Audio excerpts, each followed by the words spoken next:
Na kusalimu katika jina la Yesu Kristo. Ujambo na karibu katika neno la siku ya leo ambayo inatoka katika kitabu cha Philippians 1 from 12 to 26.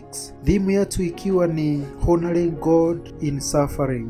Honoring God in Suffering. Karibu ujumuike pamoja tunapoendeleza mada ya leo.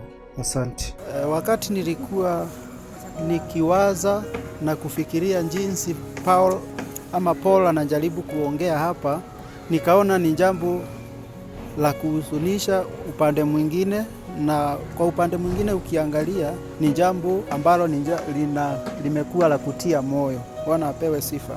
Ni kwa sababu ukiangalia kwa hayo masomo yote mawili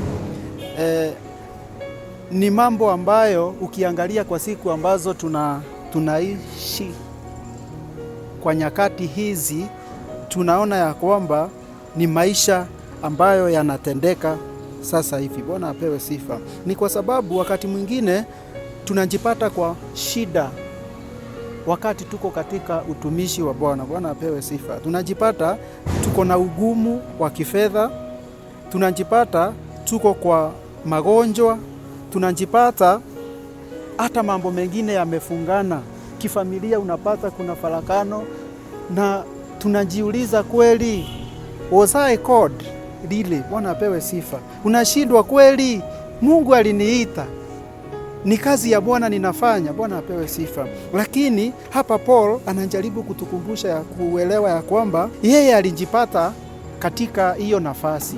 Ni kwa sababu tukiangalia maisha ya Paul, alikuwa mtumishi wa Mungu ambaye ni wa kuaminika, na alijipata kwa njera kwa wakati ule. Ambia yule mwingine, hata ikiwa hivyo tutajipata kwa mashaka. Ni kwa sababu Paul anaingia kwa njera sio kwa sababu ameiba, sio kwa sababu aliongea mambo ya wenyewe, lakini anaongea ni kwa sababu ya Kristo. Na hapo ndiyo tunafikanga tunajiuliza hiyo maswali. Kweli, kwani huyu Mungu ni mgani? Ni Mungu gani natumikia? Tunajipata wakati mwingine tunakuwa discouraged.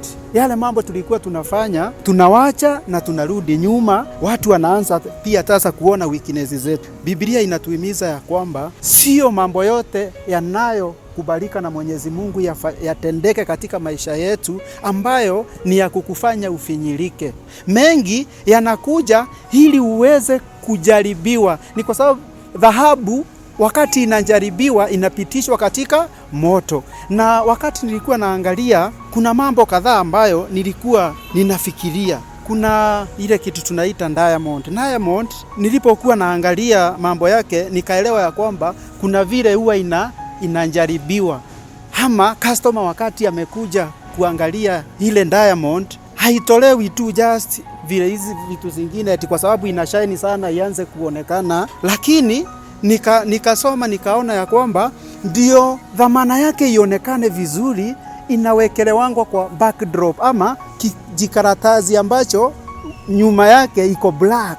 Kwa hivyo ikiwa black, ukiwekelea hiyo shining yake inaonekana vizuri, ile dhamana yake inaonekana. Na ndio Paul anajaribu kutuonyesha hapa siku ya leo ya kwamba wakati mwingine tunaweza kosa kushine wakati tuko kwa mwangaza sana, but when you find yourself at the dark part of it, ndio watu wanaanza kuona mambo kama hayo. Na Paul ndio anajaribu kutufunza na kutuuliza aje, in that situation tunafanyanga nini? Bwana apewe sifa. What do you do with that situation? Na ndipo hapa unaangalia vizuri, unaona Paul anajaribu kuongea kuhusu the apostles, wale walikuwa hapo mbele. Ukisoma hapo juu utaangalia wakati Paul alikuwa anajaribu kuongea, anaongea kuhusu the super apostles, wale ambao alikuwa anaumwa sana ndani ya moyo wake kwa sababu walikuwa wana mislead church. Walikuwa wanajigamba vile wako na mali,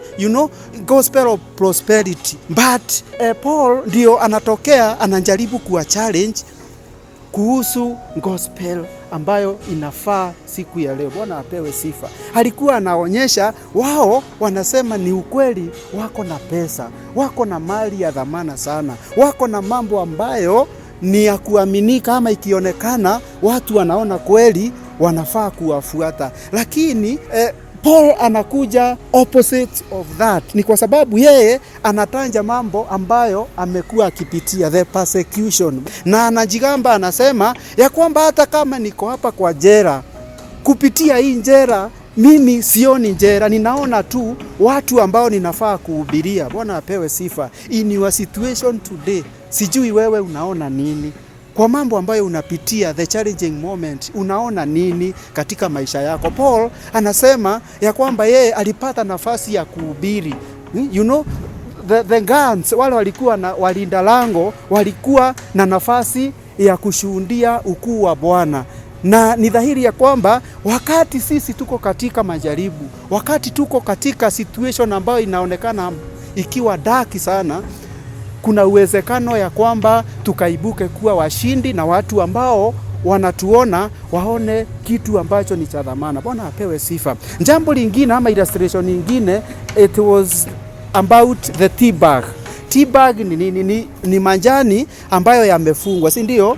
Na ukiangalia huwezi jua dhamana ya tea bag until uchemshe maji na uitumbukize pale ndani. Bwana apewe sifa. In our case today, we are the tea bags. Wacha watu wakati tuko kwa kukandamizwa, watu waone kuna ushindi wa Bwana. Kuna watu ambao in that particular persecution wanaibuka kuwa washindi na wanaibuka kuwa kielelezo chema ambacho watu wataweza kusoma na waseme na tithero mundu uyu ni atungatagira Ngai. I want to be like the God of mercy. I want to be like the God of James. Bwana apewe sifa. Ni tondu maundu maria turahitukira na maria turapotri andu marona ta turi aguruki tondu riri metereire downfall yaku tondu ni wakinya kiwango kiu. Bwana apewe sifa ya kwamba mambo ni magumu, tutakaa kulingana na situation vile iko, but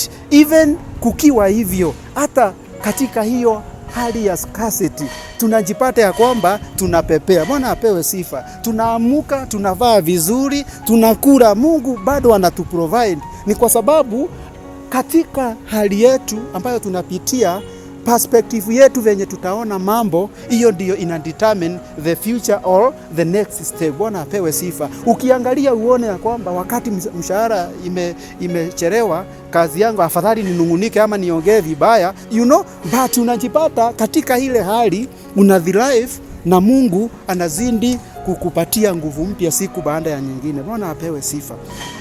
Tunapoendelea katika haya maisha, tumeangalia na tukaona yale mambo ambayo Paul anajaribu kuongea. Anasema ya kwamba amepitia mateso kadhaa wa kadhaa. Amepigwa mijerendi.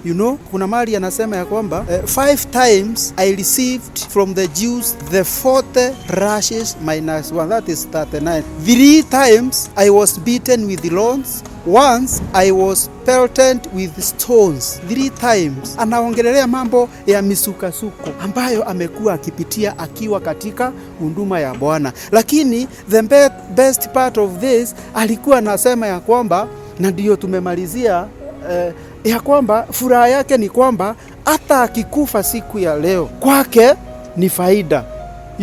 Anaangalia hata kuishi kwake pia ni faida, kwa sababu atakuwa amejaribu kuongea neno la Mwenyezi Mungu ama huduma ya Bwana itakuwa ya kuendelea. Na nilikuwa naangalia, ninawaza, nashindwa, na kweli ukiangalia mawazo ya Paul alikuwa na operate extraordinary, kwa sababu watu wakimwendea wanashindwa, sasa tutamfanya aje? Hata tukimuua bado ni faida kwake.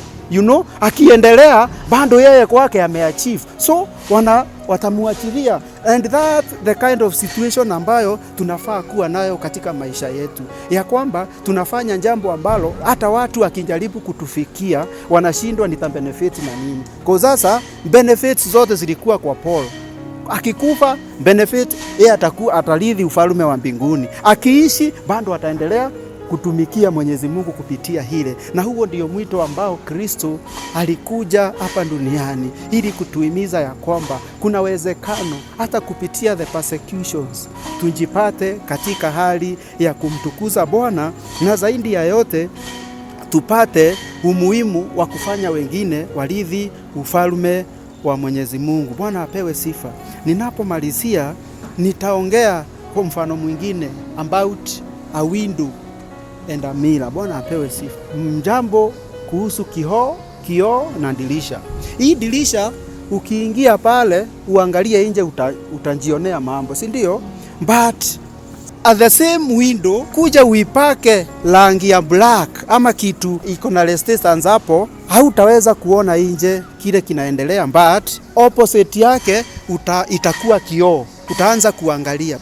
Jambo ambalo linatufanya siku ya leo tuwe watu wa kurudi nyuma ama watu wa kukwazika zaidi sana wakati tuko katika huduma, ni kwa sababu sisi tumejifanya vioo ama mirrors. Bwana apewe sifa. Kazi ya mirror ni kuangalia, sasa hii uso yangu inakaa anje, nina nini ninaendelea, hii shida ninapitia, unaanza kufocus na mambo yako, unaangalia, unaona shinda na jinsi ambavyo unaendelea katika ugumu katika huduma. Jambo la pili, ukiangalia mambo ya kioo, the ordinary kioo, inakusaidia hata ukiwa upande wa ndani unaona jambo ambalo si la kawaida. Unaangalia, unaona uumbaji vile Mungu ameumba.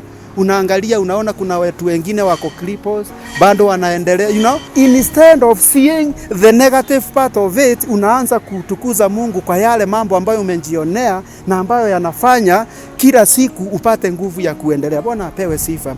Siku ya leo tunapoendelea katika huduma ya Bwana, ni swali ambalo utajiuliza, ninijiulize, je, katika ufalme wa Mungu ninajiona kama kioo ambacho kiko tinted, ama ni kioo ambacho kinaweza onekana na kifanye the normal perspective yako ya kuona mambo ibadilike na uanze kuona ukuu wa Bwana na vile unaweza endelea hata katika issues ambazo unapitia. Bwana apewe sifa. Ni ombi langu mimi na wewe, kwa sababu mimi ndiye najua challenge zangu, wewe ndiye unajua challenge zako. Ujiulize kupitia hiyo challenge, what am I going to do better to increase the faith, na kazi ambayo nitaweza kufanya ikiwe ni kazi ambayo ni ya kuaminika katika ufalme wa Mungu. Honoring God, it does not exempt you from the suffering. Bwana apewe sifa. Kumtumikia Mungu haisemekani ya kwamba ni lazima ukue na shinda ambazo hazipatikani katika maisha yako. Kuna mtu aliniambia kwamba challenges ambazo unapitia ndizo zinakufanya uendelee zaidi. Bwana apewe sifa. Mwingine naye akasema ya kwamba nitatumia mawe ambayo maadui wananirushia kujenga nyumba ambayo mimi ningetaka. Bwana apewe sifa.